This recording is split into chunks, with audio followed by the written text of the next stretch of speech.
Olá, que a graça do Senhor Jesus esteja mais uma vez com você. Estamos prontos para continuarmos a nossa reflexão diária. Muito agradecido a Deus estou por ter você aí do outro lado.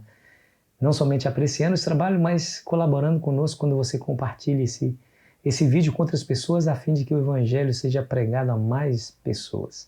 Obrigado por isso, viu? Se ainda não é inscrito no nosso canal, não se esqueça de se inscrever, sua inscrição nos fortalece. Ao final, não se esqueça de deixar o seu gostei ou não gostei. Vamos a um resumo do que nós estudamos essa semana. Olha que semana extraordinária, hein?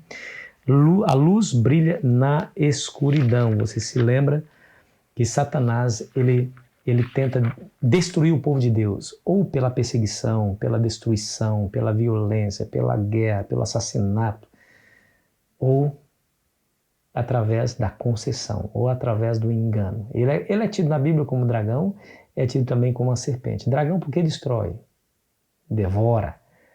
É serpente porque engana. Lembra a serpente enganando Eva? Pois é, ele tem feito isso com muita maestria. Esse último estratagema, que é o engano, tem lhe trazido mais resultados do que a perseguição. Ele perseguiu o povo morria e não deixava de serem leais, mesmo em face da morte, morriam leais a Deus. E, como diz Tertuliano, o sangue dos cristãos era semente, e quando matava um cristão, 10 outros novos surgiam. O testemunho deles serviam para salvação, para conversão de outros. E ele percebeu que os seus burros deram na água. Então, ele faz a outra coisa que lhe é muito mais suscetível, que é justamente o engano, né? A estratégia sutil de Satanás, né? Que é justamente perverter a verdade. Lá no Éden, ele contradisse a palavra de Deus. Não morrereis. Quando Deus disse, não, vai morrer sim. E ele disse, não morrerás. E aí ele consegue enganar as pessoas. Jesus usou as Escrituras para enfrentar cada uma das insinuações de Satanás. E nós devemos fazer o mesmo, né? O apóstolo Paulo havia advertido que depois da partida dele, ou seja, depois que o último apóstolo morresse, haveria uma apostasia na igreja. Ou seja, os problemas surgiriam de dentro da igreja, lobos vorazes. Dentro de vós mesmo, ele diz, surgirão homens falando coisas perversas, pervertidas, né? E houve de fato essa apostasia, gente, que coisa terrível. A igreja, para se aproximar dos pagãos, começaram a fazer concessões, ou seja, o que os pagãos gostam de fazer? Vamos fazer igual para que eles se sintam mais à vontade no nosso meio. Aí veio a iconografia, que é a adoração de ídolos, quebrando o segundo mandamento da lei de Deus. Veio a intercessão dos santos, a adoração de santos. Personalidades pagãs eram tidas como santos pela própria igreja. A instituição do domingo como dia de guarda, em substituição ao sábado bíblico, mesmo que não haja nenhum texto na Bíblia autorizando a sua mudança, e lá eles colocaram tudo isso na Idade Média, viu? Quarto e quinto século. Lembra da conversão de Constantino? Pois é, ali foi uma derrocada na igreja terrível.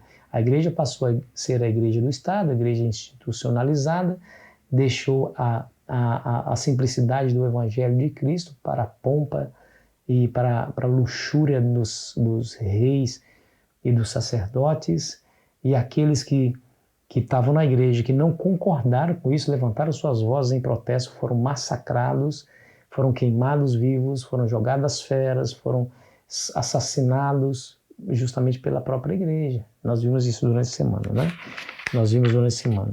Porém, nós vimos também que a importância de nós estarmos protegidos pela palavra.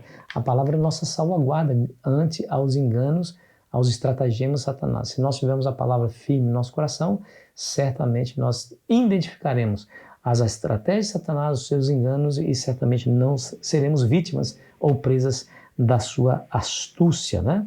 Nós vimos também que uma das coisas que Satanás faz é fazer com que o ser humano confie no seu próprio raciocínio, porque é inteligente, o ser humano é inteligente. Falei nessa semana de um indivíduo aqui no planeta controlando um pequeno helicóptero, né, um drone, lá em Marte. Ele dá o comando aqui, suba, ele sobe.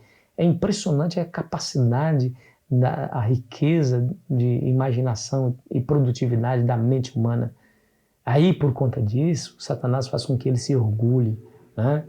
Mas a mente humana é incapaz de compreender os segredos da revelação divina. É preciso ser iluminados pelo poder do Espírito Santo, já que o ser humano não aceita o Espírito Santo, continua nas trevas, né? E nós vimos também sobre a batalha da mente. Você se lembra, né? A batalha da mente. O único órgão que Deus se comunica, usa para se comunicar conosco é a mente, né? Satanás, ele quer cegar o entendimento dos incrédulos. Você lembra que essa foi a expressão que ele usou, através da ignorância acerca do Evangelho, porque o Evangelho é a luz do mundo. Quem é a luz? Jesus. Jesus é a luz do mundo. O Evangelho fala sobre Jesus. O Evangelho fala sobre o nascimento, sobre o ministério, sobre a morte, sobre a ressurreição, os ensinamentos de Cristo. Então, cegar o entendimento faz com que as pessoas não vejam a glória do Evangelho. E a glória do Evangelho, sendo vista e percebida pelas pessoas, lhes tira a escama dos olhos para enxergar o engano de Satanás. Então, por isso, eles mantêm longe do Evangelho, mantêm cada vez mais ignorantes acerca do que está escrito ali, para que eles não consigam perceber a grandeza da salvação em Cristo Jesus e continuem perdidos. Satanás tem ódio contra a palavra de Deus, tem ódio. Se levanta de quando em quando para tentar enfraquecer a sua influência ou destruí-la completamente. Aqui no Grande Conflito,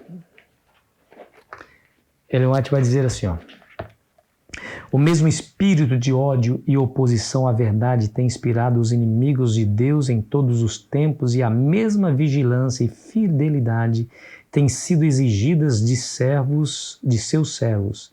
As palavras de Cristo aos primeiros discípulos se aplicam aos seus seguidores que viveriam no fim dos tempos. O que, porém, vos digo, digo a todos: vigiai. Marcos 13:37. Vigiai.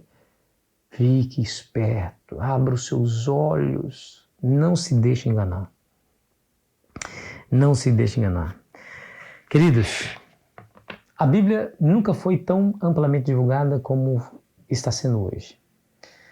Milhares e milhares, milhões e milhões de exemplares da Bíblia são impressos quase todos os dias. São colocados nas mãos das pessoas. A Bíblia está traduzida para quase todos os idiomas do mundo inteiro.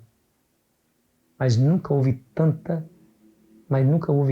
ignorância acerca da palavra de Deus como há hoje. As pessoas têm a Bíblia de maneira fácil, mas não valorizam, não estudam, não buscam, não compreendem. Por quê? Porque existe uma força demoníaca ao redor de todos nós, tentando nos afastar da luz do Evangelho. Não permita que isso aconteça. Cai de joelhos diante de Deus para que esses demônios sejam expulsos, a fim de que o seu intelecto esteja livre para contemplar as belezas do Evangelho. Ao fazer assim, saiba que você estará livre. Estará livre para servir ao Senhor Jesus, sem nenhuma amarra que o distraia ou que o afaste do seu Mestre, do seu Salvador. E quando ele voltar, estará seguro, porque será recepcionado pelo próprio Cristo nas mansões eternas. Vá correndo para o Evangelho. Nunca se esqueça, o Evangelho, a palavra, é a sua única salvaguarda, é a minha única salvaguarda. Corra mais que depressa e vá para o Evangelho. Estude-o todos os dias. Ore comigo. Pai, obrigado pelo presente, pela carta de amor que é a tua palavra. Ela é a única que pode transformar a nossa existência. Pai, perdoe quando nós a ignoramos porque queremos ignorar. Por favor, Senhor, nos crie vontade, desejo de estar sempre lendo a tua palavra. Em nome de Jesus. Amém.